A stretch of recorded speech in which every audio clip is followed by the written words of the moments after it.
পাশে মানুষের সাথে আমরা আছি এই বাংলাতে।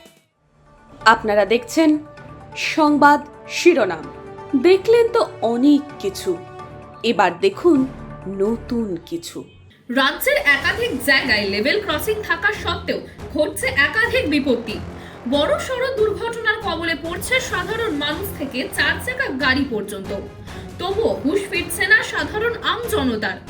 নদিয়ার শান্তিপুরে রেলের লেভেল ক্রসিং করলেও দাঁড়িয়ে না থেকে জীবনের ঝুঁকি নিয়ে পারাপার করছে রেল লাইন। আবার কেউ চলন্ত ট্রেনে জীবনের ঝুঁকি নিয়ে উঠছেন। তাতে করে যে কোনো সময় ঘটতে পারে প্রাণহানির মতো দুর্ঘটনা।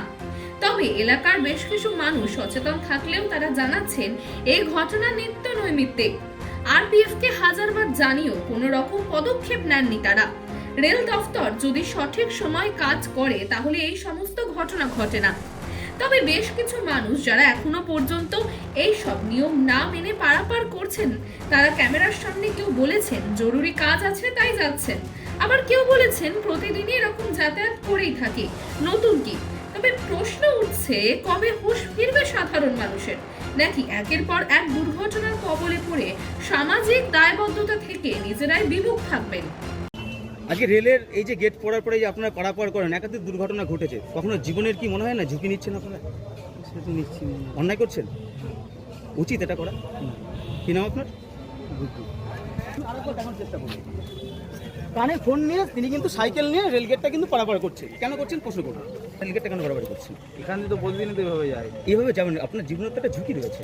ট্রেন তো আসেনি এখন। না, লেভেল আপনাকে ক্রসিং যেটাকে দেখে বোঝা যাচ্ছে আপনি নিশ্চয়ই একজন শিক্ষিত ছেলে। আপনি কেন এই নিয়মটাকে উল্লঙ্ঘন করছেন?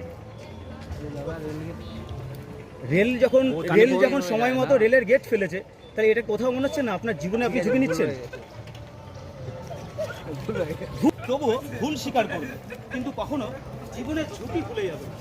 জীবনের ঝুঁকি নিয়ে যে কতটা ঝুঁকি নিতে কখনো ভুলটাই করে যাবে। এই ভুলের মাসুল কিন্তু প্রত্যেকে দিতে হয়, শুধু খরচাও নয়, বিভিন্ন রেল গেট পাড়িয়ে পারাপার করার সময় কিন্তু মানুষের পাশে মানুষের সাথে আমরা আছি এই বাংলাতে। আপনারা দেখছেন সংবাদ শিরোনাম। দেখলেন তো অনেক কিছু, এবার দেখুন নতুন কিছু।